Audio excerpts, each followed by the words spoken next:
Urban FM 104.5. Urban FM 104.5. Vous êtes sur les 104.5 Urban FM, la station urbaine, et vous écoutez le Da Fresh Morning on avec Mosley. Mosley, on parle de quoi ce matin? On parle de politique. Oui, je sais qu'on parle de politique.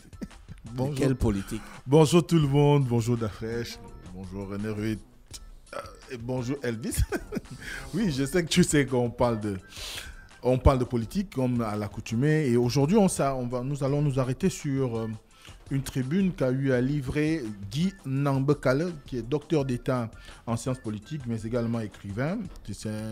C'est donc quelqu'un qui a un certain regard sur la société gabonaise et qui, depuis un temps, essaie quand même de proposer un certain nombre d'ouvrages pour pouvoir un tout petit peu amener les uns et les autres à avoir une idée de ce qu'ils pensent de la vie, de la mort et tout ce qui tourne autour de la vie en société. D'ailleurs, il est l'auteur de 2 ouvrages, Divine et Tristesse, Amour en noir et blanc, de l'aurore au crépuscule d'un séjour terrestre. Donc, ce sont des livres qui essayent un tout petit peu de promouvoir, on va dire, son regard sur la société gabonaise et des souvenirs qu'il a de son enfance et tout ce qui tourne autour de la vie d'un être humain sur Terre. Alors, aujourd'hui, ce qui nous intéresse chez lui, c'est la tribune, comme je le disais tout à l'heure, qu'il a livrée dans un journal de la place qui s'appelle le Mbanja, dans son numéro 658 du vendredi 27 mai 2022.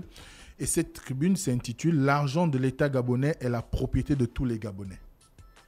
L'argent de l'État gabonais est la propriété de tous les Gabonais. Alors, ce qui est intéressant, c'est que quand on parcourt cette tribune, on a un regard d'ensemble sur les 14 dernières années du magistère du président de la République au niveau de l'État gabonais, donc de sa présidence. Et là, il essaie un tout petit peu de mettre en exergue l'idée qu'aujourd'hui, on est désormais dans un système où la prédation des deniers publics est devenue pratiquement, on va dire, un sport national, et où on ne tient plus compte du bien-être de la communauté, mais beaucoup plus, chacun se bat pour pouvoir se nourrir et avoir à lui seul toutes les richesses et l'or du pays. Et à ce moment-là, il met en exergue l'idée que, en réalité, il faudrait qu'on soit dans une société où, de par ces écrits-là, il voudrait que les jeunes aient quand même un legs, que demain, lorsqu'on va interroger de ce qui a été fait ou ce que les uns et les autres ont fait du Gabon, eh bien, que l'histoire retienne que lui, au moins, il avait essayé, à son niveau, d'écrire, d'attirer l'attention, de faire, on va dire, étalage de son observation en ce qui concerne le rapport que le Gabonais, notamment le Gabonais des hautes sphères en ce qui concerne la gestion de l'État, a eu le rapport qu'il a avec l'argent. Et c'est dans ce sens-là que s'oriente sa tribune. Et il dit bien, parce qu'il fait le rappel historique de comment aujourd'hui on en est arrivé là, dans la mesure où de plus en plus de personnes se demandent comment un pays comme le nôtre, qui est jugé par les instances internationales, il faut savoir que le Gabon a été un pays à revenus intervenir de la tranche, certes inférieure, mais c'est un pays qui est dit riche, et que cette richesse-là, en réalité, devrait se manifester. Un pays qui est dit riche. Oui, ça c'est moi. On dit que le pays est dit riche. Donc, en réalité, cette richesse devrait transparaître dans la vie au quotidien des populations. Et qu'un certain nombre de mécanismes ou de politiques qui sont mis en place par les pouvoirs publics doivent pouvoir refléter la volonté de faire en sorte que le plus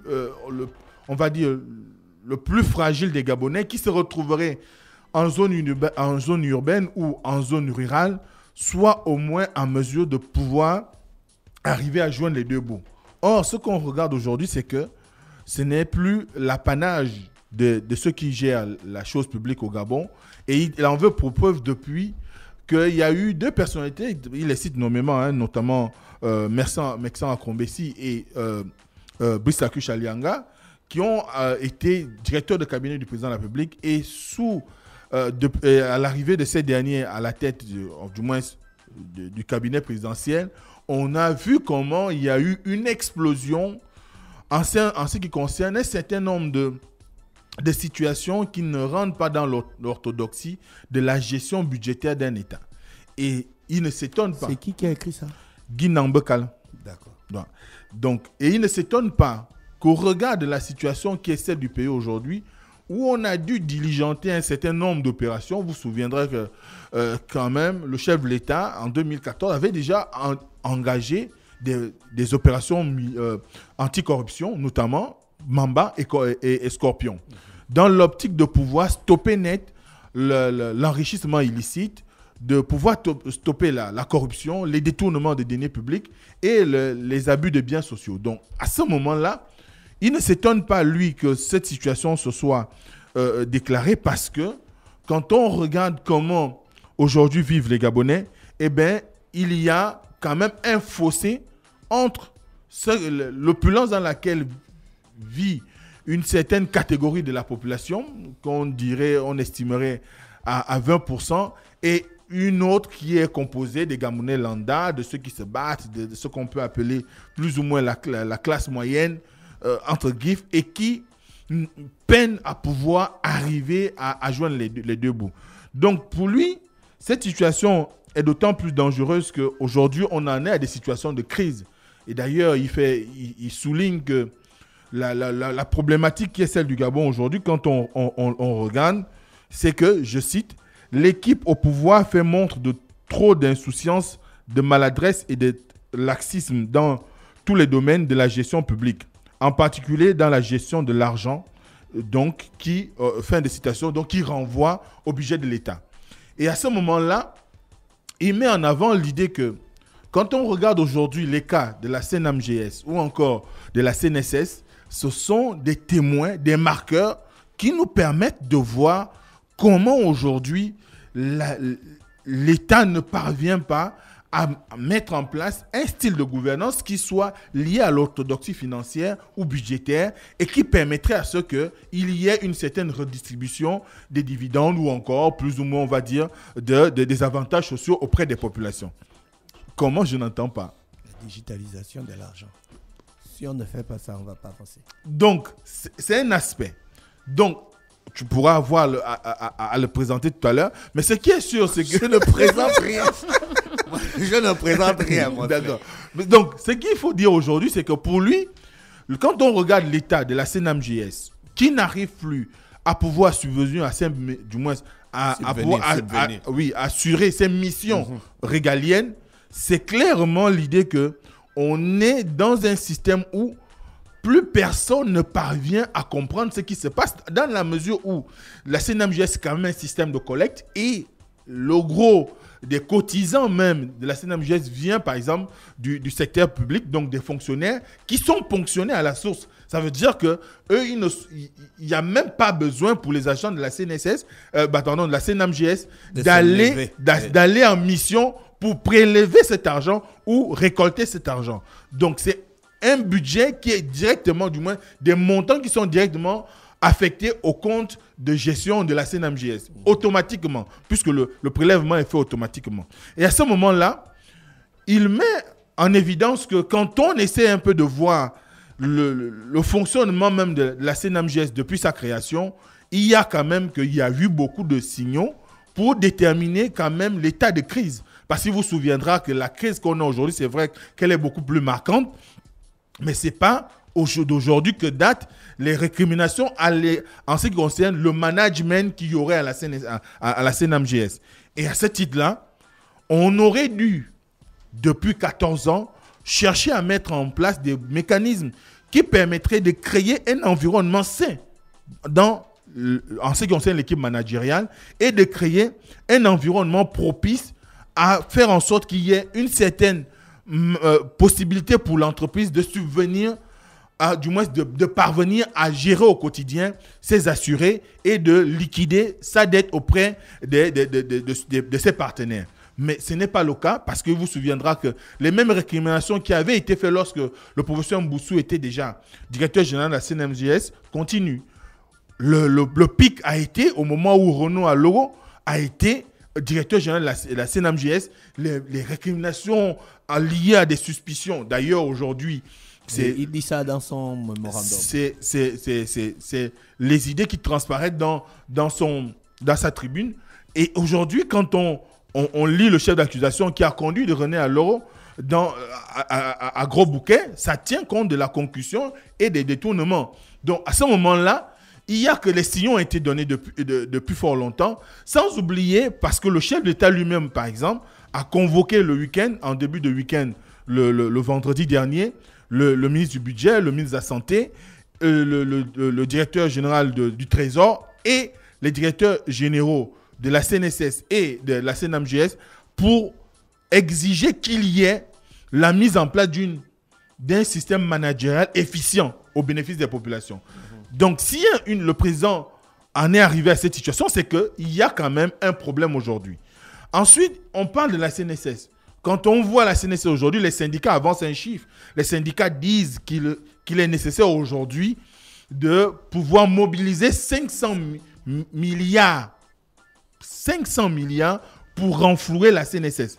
Mais les récriminations qui sont faites à l'endroit des directeurs généraux, du moins du directeur général actuel, ça ne date pas d'aujourd'hui. Ce n'est pas pour le disculper ou bien dire qu'il n'est pas responsable. Parce que de tout compte fait, l'administration est une continuité. Et dans la continuité, il y a aussi une part de responsabilité de ces derniers, étant donné que si vous arrivez à un poste et que vous trouvez un certain nombre de récriminations qui sont engagées, vous avez l'obligation de procéder à des réformes efficientes qui permettent de donner de la respiration à l'entreprise.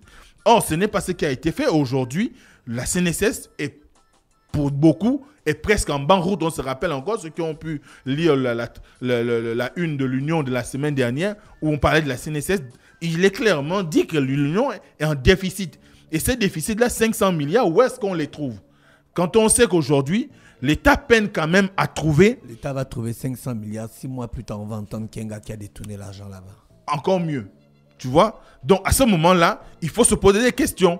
Comment on fait aujourd'hui pour faire en sorte que notre pays se dote des hauts responsables administratifs qui soient quand même de nature à pouvoir préserver les acquis que le pays a enregistrés depuis un certain temps en faveur des populations et permettre à ce qu'il y ait une certaine gestion, je ne dirais pas irréprochable, mais dans sa tribune, il ne propose pas des pistes de solutions. Mais dans sa tribune, ou bien il se plaint seulement. Dans sa tribune, il met d'abord en exergue les points les plus saillants en matière. Les points là on connaît. En matière de détournement. On est maintenant au niveau là où on cherche les pistes des sujets. Malheureusement, il ne fait pas de proposition. Voilà. Parce que... Donc, il critique seulement. Il est d'abord dans la dénonciation. Ça, là, tout le monde sait ça, Mosley. Oui. Mais le chapelet, là, même les gars de King font ça. Tout le monde sait, mais est-ce que tout le monde le dit? Tout le monde le dit. Si l'Union fait le quotidien national d'information, il fait des grands titres sur les détournements. Ce n'est pas les petits journaux, bien les journaux d'ailleurs qui ne vont pas le faire. Il n'y a pas que tout le monde en parle. C'est le quotidien le plus vendu du pays. Je ne sais pas combien d'exemplaires il y a. Le quotidien le plus vendu, c'est Écho du Nord. C'est pas la plus grande publication du pays en termes de publication. C'est Écho du Nord, le quotidien le plus vendu. Bon, la publication. Selon les dernières infos que moi j'ai. C'est quelle institution qui t'a donné les infos là? On vend l'Union partout quand même. On vend l'Union partout. Faut pas dire ça. Écho du Nord est le journal le plus vendu. Écho du Nord sort combien de fois? Ils sortent 2 fois par semaine. L'Union sort tous les jours. Mercredi et vendredi. L'Union, c'est du lundi au lundi. C'est pas la régularité qui compte, c'est l'achat. À la fin, quand tu fais la somme des titres vendus, c'est combien? C'est ça, c'est pas moi. Non, c'est pas moi. Je fais pas dans le Congo. C'est pas ça le sujet. Donc, n'empêche que... L'Union arrive là-bas. L'Union arrive en Moulingi-Bizarre. Il y a la route en Moulingi-Bizarre. L'Union arrive partout. Arrêtons. Mais non, regarde, vous changez les débats. Donc, vous voyez comment vous changez les débats. C'est vous qui changez les débats. C'est vous. Un truc sérieux, vous changez le débat. Donc, tu dis qu'il ne fait pas de proposition. Mais on veut les propositions. Mais il met en avant l'idée qu'aujourd'hui, il y a un laisser-aller. Il y a un jeu dangereux. Il y a un jeu dangereux qui est fait par rapport au rapport que la haute administration avec de l'argent public et que les uns et les autres participent à la paupérisation des couches les plus vulnérables. Parce que si on prend seulement le cas de la CNMJS, vous savez que le président de la République, en renforçant les missions de la CNMJS, en donnant plus de missions à la CNMJS, a eu quand même, dans le processus de modernisation de cette entreprise, à mettre en place sont un de ces piliers sur le plan social. Qu'aujourd'hui, on arrive à des situations où des gens ne sont plus en mesure d'être pris en charge et pourtant détenteurs d'une carte CNMJS, donnant leurs cotisations. Si on parle par exemple le cas des fonctionnaires.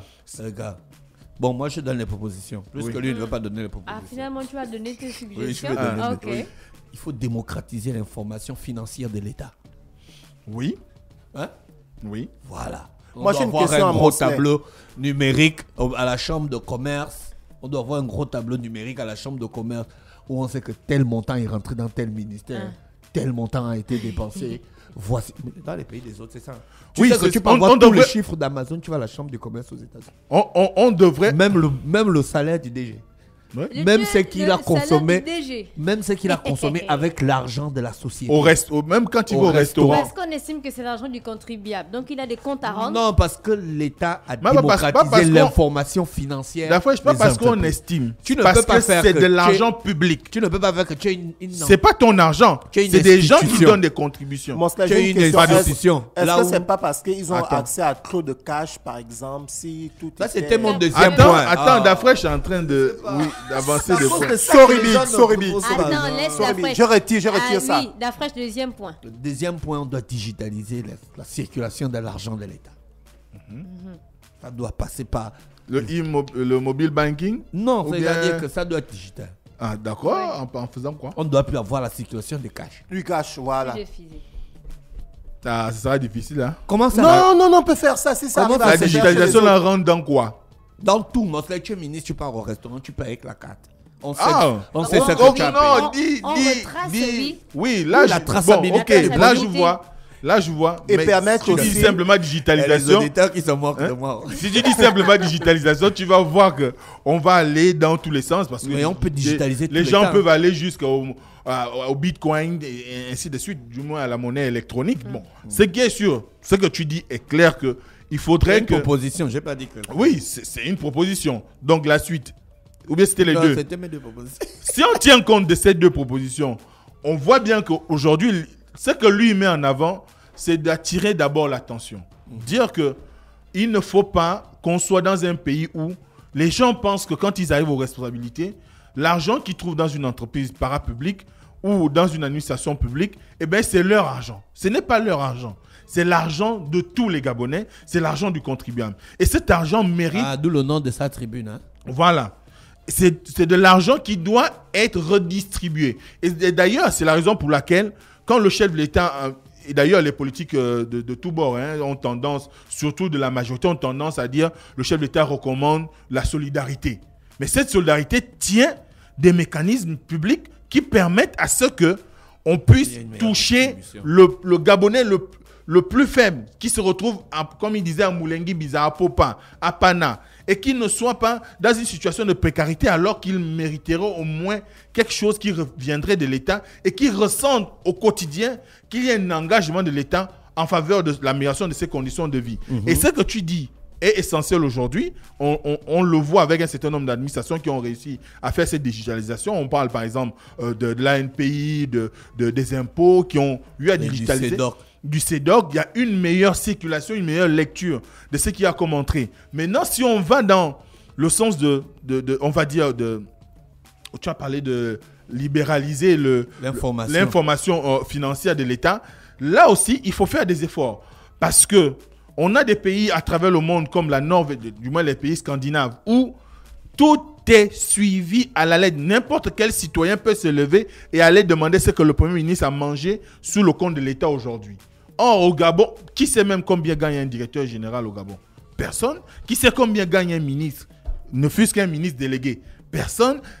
Si on va demander le chef de l'État, c'est un autre problème. Parce que personne ne sait combien gagne un chef de l'État en Afrique et au Gabon en particulier. Donc, à ce moment-là, c'est quand même compliqué aujourd'hui qu'on arrive à suivre à la lettre. Et un point essentiel aussi qu'il met en exergue, c'est qu'aujourd'hui, les parlementaires ne sont même plus dans l'exercice de leur travail qui est la mission de contrôle de l'action de l'exécutif. Les parlementaires votent des budgets, que ce budget-là soit exécuté ou pas, ce n'est pas leur problème. Donc, même là aussi, la représentation pose problème. Le système de représentation, du moins la qualité des personnes qui nous représentent aujourd'hui au Parlement pose problème parce que ces personnes-là n'ont plus Dieu pour le bien commun, n'ont même pas Dieu pour les populations de leur circonscription. Moi, souvent quand tu regardes les chaînes étrangères, quand un député d'une zone parle d'une situation, il y a toujours un qui lui rétorque, mais il faut travailler pour l'amélioration de la situation économique de ta circonscription politique. Mais aujourd'hui au Gabon, les députés, ils sont élus, ils viennent vivre à Libreville. Le reste du temps, ils vont faire semblant de danser, de donner des victoires aux populations. Mais en réalité, ces victoires qu'ils vont donner là, s'ils travaillaient à faire en sorte que l'exécutif mette en place des mécanismes qui subviennent aux charges, du moins qui aident un tout petit peu les Gabonais les plus faibles, comme on a dit, les Gabonais économiquement faibles, eh bien, on serait dans un système où le député n'aura plus à sortir de l'argent de sa poche pour aller faire une action d'ouverture, de création ou de creusement d'une pompe hydraulique ou encore de dons, je sais pas, de cartables et consorts. Il y aurait un système huilé qui permettrait à ce que chacun puisse avoir la juste rémunération dont il a besoin, comme disait Patrice Lumumba. Donc, à ce moment-là, il faudrait qu'aujourd'hui, dans la lecture ou dans la gestion de l'État, il faut qu'on soit dans un système managérial qui tienne compte de ce que, quand j'arrive à un poste de responsabilité, l'argent que je trouve, ce n'est pas mon argent, c'est l'argent de tout le monde. Et à ce titre-là, je dois me contenter de la solde ou du salaire qui est affecté à mon poste et des avantages liés. Ne pas chercher à en voir plus. Et d'ailleurs, il cite même Timothée là-dedans parce qu'il fait un crochet Timothée, sur... c'est qui? Timothée de la Bible. Ah, d'accord. Il faut nous préciser, quoi. Timothée de la Bible. Il fait un crochet pour rappeler que les gens viennent au monde nus. Personne ne possède quoi que ce soit. Et quand on repart sans les richesses. À quoi ça sert de vouloir acquérir tout le monde alors qu'on ne peut pas, on ne partira pas avec? Ce qu'il faut faire aujourd'hui, certes, il y a le souci de la progéniture, mais ce qu'il faut faire aujourd'hui, c'est de travailler par ses propres moyens, avoir de l'argent de manière correcte, honnête, juste, et cela sera profitable pour vos enfants. Or, aujourd'hui, on voit la plupart de ceux qui brillent dans cette situation-là, on voit par la suite ce qui se passe. Mosla, j'ai une question. Est-ce que c'est... Non, c'est pas Mosla qui parle. Okay. Il analyse seulement une rubrique. Mais bien sûr, est-ce que la Cour des comptes n'a pas un droit de regard, par exemple? Bien sûr. Ça, c'est un autre débat. Bien sûr. La Cour des comptes a un droit de regard puisque c'est le comptable national. La Cour des comptes a un droit. Donc, ils peuvent aussi saisir en cas de... Mais c'est tout l'objectif de tout le dispositif qui a été mis en place et qui a été redynamisé par le chef d'État. On a vu, par exemple, on a redynamisé le Conseil national de lutte contre l'enrichissement illicite et contre la corruption. On a vu la redynamisation même des missions de la Cour des comptes. Il y a même eu des changements à la Cour des comptes pour amener un peu plus de dynamisme, un peu plus de rajeunir l'équipe pour travailler un peu plus. Mais jusqu'aujourd'hui, il y a même tout un ministère dédié à la question de la lutte contre la corruption. La direction générale de la lutte contre la corruption, qu'est-ce qu'elle fait au quotidien? On ne sait pas. Le ministre est par là pour demander ses excuses. Oui.